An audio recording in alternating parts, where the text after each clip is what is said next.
ओम शांति। सुनते हैं मम्मा कैसे नंबर वन पुरुषार्थी बन गई और हम भी बन जाए मम्मा के समान। न न भूतो न भविष्य।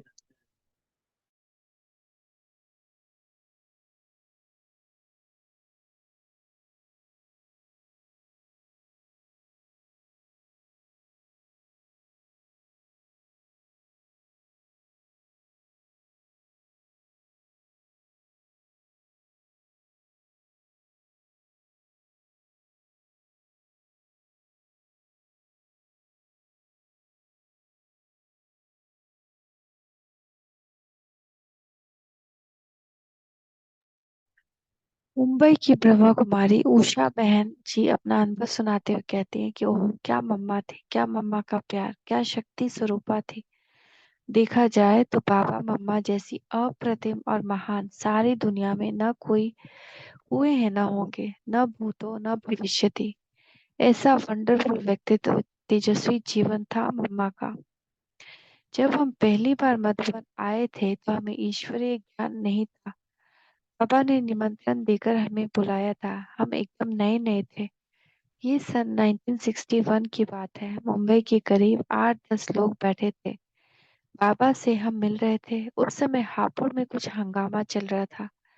बाबा वहाँ के भाई बहनों के समाचार सुन रहे थे। बाबा ने कहा, कोई बात नहीं बच्चे, कल तो मम्मा आ रही है, सारा काम निपटा लेगी, चिंता नहीं करो। पापा ने चिंता, विश्वास और दृढ़ता से मम्मा के बारे में कह रहे थे तो मुझे आश्चर्य लग रहा था कि मम्मा कैसी होगी।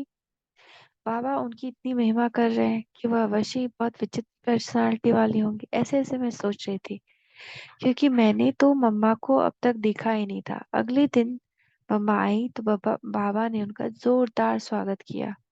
मैं तो एक छोटी बच्ची बन गई। उस दिन मम्मा बाहर से आई थी। मम्मा शाम में आए हुए सभी बच्चों से मिल रही थी। सब बच्चे मम्मा की गोद में जाते थे। मम्मा से वह मेरा पहला मिलन था। मैं भी मम्मा की गोद में गई। जब मैं मम्मा की गोद में गई तो मुझे ऐसा अनुभव होने लगा कि मैं छोटी बच्ची हूँ और माँ की ममता के पालने में झूल रही हूँ। मैं बहुत हल्कापन और आनंद में अनुभव कर रही थी। बहुत अच्छा लगा। मैं अपने आप को भूल गई। मम्मा से मिलने के बाद पहले जब हम बाबा से मिले तो बाबा मुझसे कह रहे थे,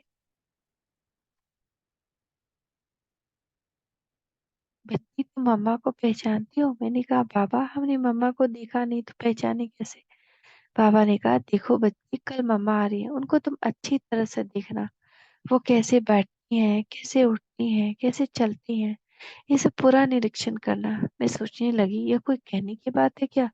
जैसे इंसान बैठता है, उठता है, चलता है, वैसे ही चलती होंगी। फिर भी मैंने कहा, जी पापा। एक दिन मैं नाश्ता कर रही थी, सामने से मम्मा आ रही थी।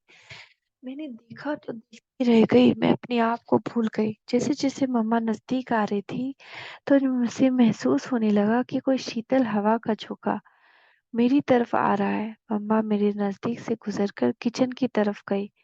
वह किसी बहन को कुछ सेवा का डायरेक्शन दे रही थी। डायरेक्शन देने का तरीका ऐसा था कि धीरे से उनके कान में जाकर बोल रही थी। 5-10 मिनट वहां उनको जो कहना था कहकर धीरे धीरे से जा रहे थे। उनका चलना तथा दूसरों से साथ बात करने की विधि देखने लायक और सीखने लायक थी। मम्मा वहां से धीरे धीरे जा रही थी तो जैसे चुंबक के आकर्षण में लोहा खींचा हुआ जाता है, वैसे ही मैं भी बिना चाहे उनके पीछे खींची जा रही थी। फिर एक दिन मम्मा किसी से अपने कमरे में मिल रही थी तो मैं उनके के कमरे के दरवाजे के पास गई। पर्दे को थोड़ा सा हटाकर देखा तो उनकी बैठक बहुत आकर्षक लगी। मम्मा का चलना, बोलना, बैठना सब बहुत निराला था। तब मुझे एहसास हुआ कि बाबा ने इसी के लिए मुझे कहा था कि बच्ची, मम्मा के हर कर्म का निरीक्षण करना। मम्मा हमारे ही घर में ही रही। हमें मम्मा के बहुत नजदीक रहने का और उनको देखने का सौभाग्य मिला। मम्मा अपने अंतिम सालों में करीब 22 महीने मुंबई में रही। उसमें से 18 महीने तो हमारे घर में ही रही। हम मम्मा के साथ ऐसे रहते थे जैसे अपनी लौकिक माँ के साथ रहते हैं। मम्मा साधारण थी, अलौकिक थी। उनका वर्णन शब्दों की सीमा में नहीं आ सकता। वे सीमातीत थी, वर्णातीत थी। ऐसी माँ की लालना पालना के पले हम बच्चे अति भाग्यशाली हैं।